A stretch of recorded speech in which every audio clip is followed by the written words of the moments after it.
Hello everyone, good afternoon. কেমন আছো সবাই? আশা করবো খুব খুব ভালো আছো, সুস্থ আছো। আমিও ভালো আছি। ভালো তো অবশ্যই সবাই আছো, কারণ ঘরের দুয়ারে পুজো এসে গেছে। আজকে চতুর্থী, কালকে পঞ্চমী, তারপরের দিন মহাষষ্ঠী। কি মজা, তাই না? ছোটোবেলায় তো দিন গুনতাম, কবে ষষ্ঠী আসবে, কবে ষষ্ঠী আসবে, কবে দুর্গা ঠাকুর আসবে প্যান্ডেলে। তো যাই হোক, মানে প্যান্ডেল ছেড়ে আর নড়তাম না যতক্ষণ ঠাকুর না আসবে, ঠাকুরের মুখ না দেখবো। সেই দিনের আনন্দ বলে বোঝানোর না। তো এখানে দেখো মাছ রয়েছে, হচ্ছে দুই রকম মাছ, এখানে পাঙাশ মাছ আর ফ্যাসা মাছ রয়েছে। আর সমস্ত কিছু গুছিয়ে নিয়েছি, সবজি যেহেতু ঠাকুমা কেটে দিয়েছে, আমি মশলা টশলা করে নিয়েছি।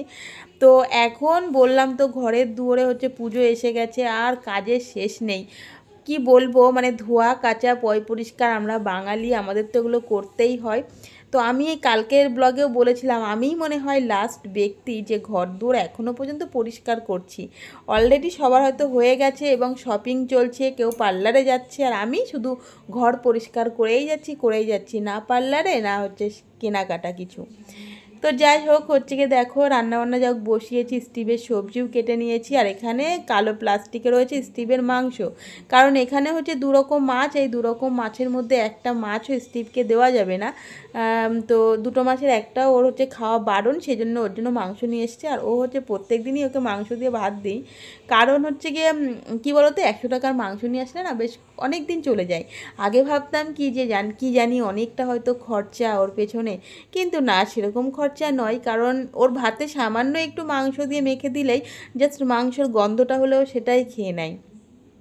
আর এছাড়া তো এক্সট্রা কিছুই ওকে দেওয়া হয় না, শুধু ভাতই ওকে খেতে দেওয়া হয়। আমরা তো এক্সট্রা কত কিছু খাই, টিফিন করি, ওর তো আর সেটা হয় না। কারণ যাতা খাবার, নুন জাতীয় খাবার বা তেল মশলা ভাজাপুরি কিছুই ওকে দেওয়া যাবে না, সেই জন্য ও হচ্ছে শুধুমাত্র ভাতই খায় 4 বার।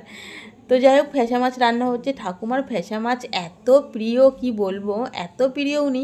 তো ওনার জন্য ফ্যাসা মাছটা রেখেছি। উনি হচ্ছে পাঙাশ মাছ খায় না, খেতো আগে, জানো তো। মাঝখানে একদিন ফ্যাসা মাছ রেখেছিল মা, ওই অন্য একটা মাছলার কাছ থেকে, আমরা যে মাছলার কাছ থেকে রাখি ওনার কাছ থেকে রাখেনি।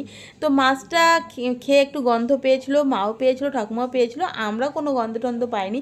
সেই দিন থেকে ঠাকুমা এই ফ্যাসা মাছ বলছি কেন, পাঙাশ মাছ খাওয়া বন্ধ করে দিয়েছে, আর খায় না। সেই জন্য দুরকম মাছ রেখেছি। ফ্যাসা মাছ খুব ভালো খাই।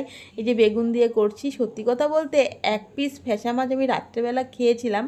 খাওয়াটা আমার অনেক বড় ভুল হয়েছে, কারণ এর আগে একদিনও আমি ফ্যাসা মাছ খেয়েছিলাম। খাওয়ার পর আমার পেটের মধ্যে কী অবস্থা হচ্ছিল, তখন ভেবেছিলাম আর কোনো দিন খাবো না, কিন্তু রাত্রেবেলা আবার 1 পিস মাছ খেয়েছিলাম।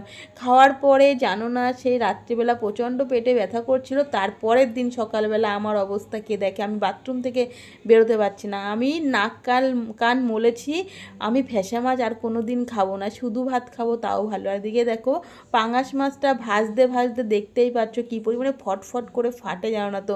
মানে মাছ কড়াইতে দিয়ে 1 হাত দূরে, মানে 1 হাত কি 5 হাত দূরে দৌড়ে চলে যেতে হয়, ফটফট করে ফাটে মাছগুলো। তো তোমাদেরকে একটু দেখালাম মাছগুলো। তো যাই হোক, মোটামুটি আমি কোনো রকমে ভেজে ঠেজে তুলেছি। এইবার হচ্ছে আলুগুলোকে সুন্দর করে ভেজে নিচ্ছি, আর তেল মশলা টশলা তো সবই করে নিয়েছি। এখানে রয়েছে হচ্ছে, আর জিরে দিইনি, জিরে দিলে না ঝোলটা কেমন ঘন ঘন হয়ে যায়, একটু পাতলা পাতলা করবো সেরকমই ভাবছি। এর মধ্যে লঙ্কা আছে, আর রসুন আছে, আর হচ্ছে আদা, আর পেঁয়াজটা তো ভেজেই দিচ্ছি।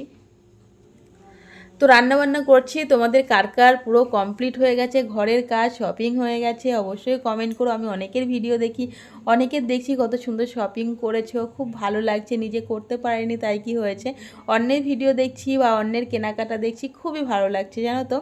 তো যাই হোক, রান্নাবান্না শেষ। এইটা কি রান্না করছি বলো তো, এটা আজকের মেনুতে ছিলই না যে এই রান্নাটা করতে হবে। তো আগের দিন যে ননদের বাড়িতে গেছিলাম, ননদের ছেলের জন্মদিনে, এই এটা হচ্ছে আমের চাটনি হচ্ছে, মানে টক টক মিষ্টি মিষ্টি হবে, পুরো চাটনি নয়।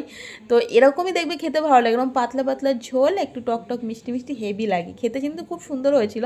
তো যাই হোক, দিদিভাইদের গাছে না এই অসময়ে আম হয়েছে, তো ওদের ফ্রিজে ছিল, দিদিভাই আবার একটা আম আমাকে দিয়ে দিল, বলে নেও বাড়ি নিয়ে গিয়ে চাটনি রান্না করে খেও। তো এই যে আমের আর কি টকটা হয়ে গেছে। এটা হচ্ছে ওই যে পাঙাশ মাছের তেল ভাজা, এটা তো আমার ছেলের, আমার বর মশাই, ও কি প্রিয় খাবার মাছের তেল।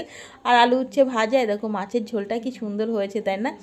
দেখতেও যেমন হয়েছে, খেতেও তেমন সুন্দর হয়েছে। এই যে মানে ফ্যাসা মাছ। তো চলো আজকে এতটুকুই, বাই বাই, আবার দেখা হচ্ছে নতুন একটা ভিডিও।